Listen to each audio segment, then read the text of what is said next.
Welcome you all friends and my dear students.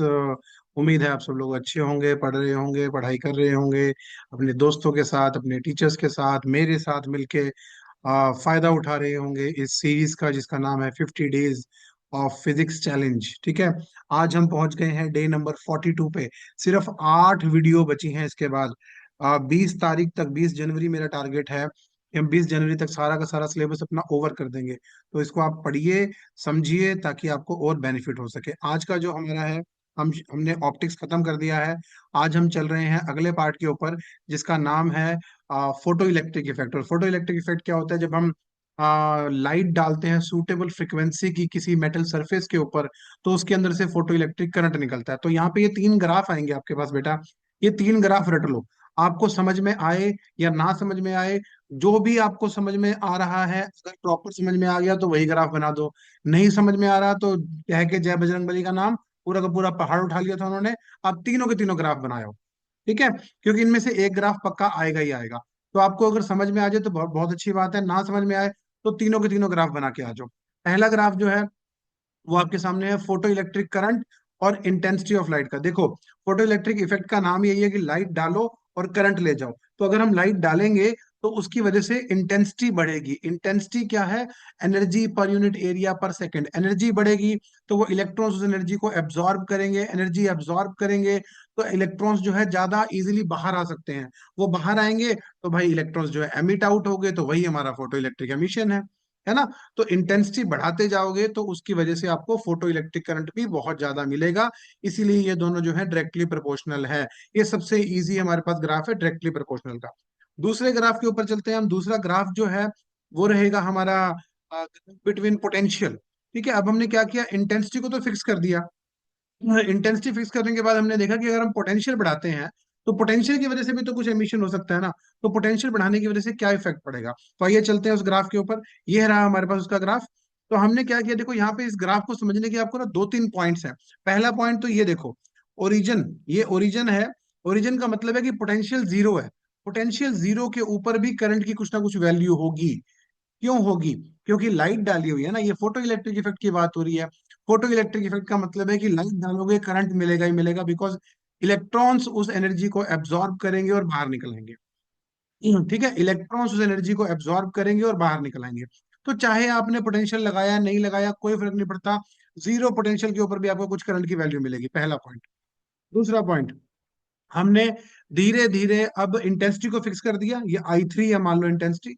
Intensity को हमने fix कर दिया और उसके ऊपर से हमने पोटेंशियल को बढ़ाना शुरू किया। तो हम यहां से देखिए पोटेंशियल बढ़ाते जा रहे हैं। ये करंट थोड़ा सा इंक्रीज होगा and then it reaches to almost a straight line. ये बिल्कुल स्टेगनेंट हो जाएगा। इस पॉइंट को, इस सिचुएशन को बोलते हैं सेचुरेशन पॉइंट। और यहाँ पर जो करंट मिलेगा वो होगा सेचुरेशन करंट। मतलब सेचुरेट हो गई है वैल्यू, बस इसके अलावा और नहीं मैं खा सकता। मेरा पेट भर गया मतलब मैं सेचुरेट हो चुका हूँ।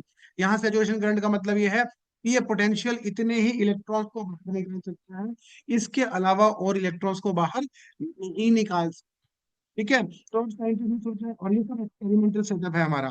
तो साइंटिस्ट ने सोचा कि चलो इसको रिवर्स करके देखो, तो उन्होंने बैटरी उल्टी कर दी। मैं सिर्फ अभी पहले ग्राफ की बात कर रहा हूँ, पहली लाइन की I3 वाले की। I2 और I1 को बाद में डिस्कस करूंगा। तो दोबारा से बता रहा हूँ, जीरो पोटेंशियल पे पहला पॉइंट, जीरो पोटेंशियल पे भी आपको करंट मिलेगा। फिर आपने इंटेंसिटी फिक्स कर दी और करंट को बढ़ाना शुरू किया। करंट बढ़ाएंगे तो, सॉरी, पोटेंशियल बढ़ाएंगे तो थोड़ी सी करंट की वैल्यू इंक्रीज होगी और उसके बाद वो फिक्स हो जाएगी, बिकॉज ये सेचुरेट हो गया और इलेक्ट्रॉन्स अंदर से बाहर नहीं निकल सकते। बाकी सारे इनर शेल में है, आउटर वाले आपने बाहर निकाल दिए। ठीक है जी, डन। फिर मैंने बैटरी उल्टी कर दी। बैटरी उल्टी करी तो ग्राफ ऑलमोस्ट ऐसे ही रिपीट हुआ और वो धीरे धीरे एक पॉइंट के ऊपर जहां पर हमारा स्टॉपिंग पोटेंशियल जीरो हो गया। स्टॉपिंग पोटेंशियल जहां जीरो हो गया, सॉरी माफ कीजिएगा, जहां करंट जीरो हो गया उसको हमने बोला स्टॉपिंग पोटेंशियल। स्टॉपिंग पोटेंशियल वो पोटेंशियल जो करंट को स्टॉप कर दे। It is defined as the amount of work done. It is defined as the amount of work done to reduce the charge, to decrease the uh, distance, और you can say उसकी movement को बिल्कुल ही zero करने के लिए जो रहेगा, movement को बिल्कुल ही जीरो करने के लिए जो रहेगा, मूवमेंट को बिल्कुल ही जीरो करने के लिए जो रहेगा वो रहेगा करंट।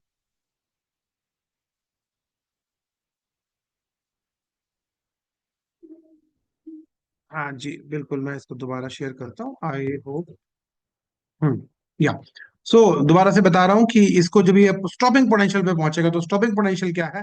स्टॉपिंग पोटेंशियल वो वैल्यू है जहां पर करंट की वैल्यू जीरो होगी, फोटो इलेक्ट्रिक करंट की। ठीक है, अब हमने इसी सिचुएशन के अंदर इसी सिचुएशन के अंदर इंटेंसिटी बढ़ाई। देखिए आई टू जो है वो मोर देन आई वन है, आई थ्री है सॉरी, आई वन जो है वो मोर देन आई टू है। इंटेंसिटी बढ़ाऊंगा तो देखिए सबसे पहला पॉइंट, जीरो पोटेंशियल के ऊपर भी आपको करंट की वैल्यू मिल रही है, लेकिन करंट का पीक ज्यादा है। क्यों? देखो इंटेंसिटी के पास ज्यादा एनर्जी है एज कंपेयर टू पोटेंशियल, तो उसका पीक ऊपर आएगा। मैं बहुत सिंपल सी लैंग्वेज में समझाता हूँ। पोटेंशियल की इतनी औकात नहीं है, sorry to use this word, potential की इतनी औकात नहीं है कि वो अंदर वाले इलेक्ट्रॉन्स को भी बाहर निकाल दे, लेकिन इंटेंसिटी के पास इतनी पावर है, इतनी एनर्जी है कि वो उन इलेक्ट्रॉन्स को भी बाहर निकाल सकता है। इसीलिए सैचुरेशन करंट जो है हर बार बढ़ेगा जब आप इंटेंसिटी बढ़ाते जाएंगे। तो इंटेंसिटी एक बड़ा इंपॉर्टेंट फैक्टर है। देखो ग्राफ बेसिकली दो चीजों के बीच में है, इंटेंसिटी यहाँ पे भी है, दूसरा है। तो इंटेंसिटी अगर आप फिक्स रखोगे तो आपका ग्राफ बन चुका था, लेकिन वो फिर बोलते हैं कि इंटेंसिटी बढ़ाओगे तो क्या होगा? इंटेंसिटी बढ़ाओगे तो भाई सैचुरेशन करंट बढ़ेगा। आई वन पे देखो और बढ़ रहा है, आई टू पे देखो थोड़ा कम हुआ, आई थ्री पे सबसे कम था। लेकिन सबसे मजे की बात की स्टॉपिंग पोटेंशियल सेम रहता है। स्टॉपिंग पोटेंशियल क्यों सेम रहता है आगे अभी हम पढ़ेंगे कल के लेक्चर में आइंस्टाइन इक्वेशन के अंदर, कि जो स्टॉपिंग पोटेंशियल है वो इंटेंसिटी पे बिल्कुल भी डिपेंड नहीं करता। काइनेटिक एनर्जी जो है इंटेंसिटी पे बिल्कुल डिपेंड नहीं करती, वो डिपेंड करती है उसकी फ्रीक्वेंसी के ऊपर। तो ये रीजन है यहाँ पर। ठीक है, स्टॉपिंग पोटेंशियल जो है इंटेंसिटी पे डिपेंड नहीं करता। वैसे भी मैं बता दूं इंटेंसिटी से क्या हो रहा है, उसकी मूवमेंट बढ़ रही है, एनर्जी बढ़ रही है। एनर्जी बढ़ने के लिए और उसको रोकने के लिए हमें हर बार सेम वर्क डन करना पड़ेगा। हमें क्या करना है? Amount of work done to stop that current, वो हमेशा सेम रहेगा। इसलिए स्टॉपिंग पोटेंशियल हर बार सेम रहेगा। तो ये हमारा दूसरा ग्राफ था। चलते हैं तीसरे ग्राफ के ऊपर। तीसरा ग्राफ है फ्रीक्वेंसी के साथ। लेकिन फिर से यहाँ पे मजे की बात, हमने ग्राफ फिर से पोटेंशियल के साथ ही बनाया। और यहाँ पर हमने क्या किया है, इसमें अंदर भी वही दो तीन पॉइंट है, समझिएगा। हमने क्या किया, हमने लाइट डाली, लाइट डाली तो कोई करंट निकला नहीं। तो भाई हमने सोचा भाई ऐसा क्यों हो रहा है? तो फिर हमने उसकी फ्रीक्वेंसी चेंज करी, लाइट की इंटेंसिटी नहीं चेंज करी, इंटेंसिटी फिक्स कर दी। इंटेंसिटी का सिंपल सा मतलब होता है कि ब्राइटनेस और डिमनेस, आपका वोल्टेज कई बार कम ज्यादा होती है ना, तो ब्राइटनेस बढ़ती है, तो वो इंटेंसिटी है। तो हमने क्या किया, अब इसमें फ्रीक्वेंसी को चेंज किया। फ्रीक्वेंसी बढ़ाते गए बढ़ाते गए बढ़ाते गए बढ़ाते गए एक पॉइंट पे वो फ्रीक्वेंसी आई जहां पर करंट निकलना शुरू हो गया। तो यहां से एक और नई चीज पता चली, थ्रेशोल्ड फ्रीक्वेंसी, जो पहले तक नहीं पता थी। Threshold frequency is the minimum amount of frequency required to remove और टू एमिट द इलेक्ट्रॉन्स, मतलब उसके नीचे इलेक्ट्रॉन एमिशन नहीं होगा, उसके ऊपर हो सकता है। ठीक है, तो उस फ्रीक्वेंसी को फिर हमने थोड़ा सा ऊपर लेके, थ्रेशोल्ड फ्रीक्वेंसी से थोड़ा सा ऊपर लेके हमने उसको फिक्स कर दिया। अब क्या है, ये देखो ये जो ये these are not V, these are new frequency है ये। ठीक है, और ये जो लिखे हुए हैं V01 V02 माइनस में, these are potential. Retarding potential इसलिए बोल रहे हैं बिकॉज हम ऑपोजिट डायरेक्शन में जा रहे हैं, रिटार्डेशन ऑपोजिट डायरेक्शन। तो फ्रीक्वेंसी नंबर वन पे बात की तो जीरो पोटेंशियल के ऊपर भी हमें कुछ ना कुछ करंट मिल रहा है, and then it increases to reaches a value which is called saturation current. बिल्कुल सेम ग्राफ है, ऑपोजिट डायरेक्शन में लेके आए, धीरे धीरे हमें क्या मिल गया, हमें एक स्टॉपिंग पोटेंशियल मिल गया। डन, बहुत बढ़िया चल रहा है, सब सही चल रहा है। उसके बाद हमने फ्रीक्वेंसी चेंज करी। अब फ्रीक्वेंसी चेंज करी है, इंटेंसिटी चेंज नहीं करी। हमने क्या पीछे पढ़ा था अभी पीछे, कि इंटेंसिटी के अंदर वो दम है, वो एनर्जी है कि वो अंदर की इलेक्ट्रॉन निकाल सकती है, और किसी चीज में नहीं है, पोटेंशियल में भी नहीं है, तो फ्रीक्वेंसी में भी नहीं है। तो फ्रीक्वेंसी बढ़ाने से सैचुरेशन करंट यानी कि अमाउंट ऑफ फोटो इलेक्ट्रॉन्स नहीं बढ़े, इसलिए यहाँ सैचुरेशन पॉइंट सेम रहेगा। वहां क्या सेम रहा था? Stopping potential. सैचुरेशन करंट का पीक बढ़ रहा था बिकॉज इंटेंसिटी बढ़ रही थी, यहाँ इंटेंसिटी नहीं बढ़ रही है, याद रखिएगा इस चीज को। तो क्या हो रहा है, यहाँ पे सैचुरेशन करंट आपका सेम रहेगा। लेकिन आप अगर पीछे जाएंगे तो स्टॉपिंग पोटेंशियल हर बार बदल रहा है। मैंने अभी भी बताया था कि आइंस्टाइन इक्वेशन के अकॉर्डिंग के मैक्स या स्टॉपिंग पोटेंशियल जो है वो फ्रीक्वेंसी पे डिपेंड करता है। ये फोटो इलेक्ट्रिक इफेक्ट के रूल्स भी हैं, लॉज भी हैं। ठीक है, वो फ्रीक्वेंसी पे डिपेंड करता है, इंटेंसिटी पे डिपेंड नहीं करता।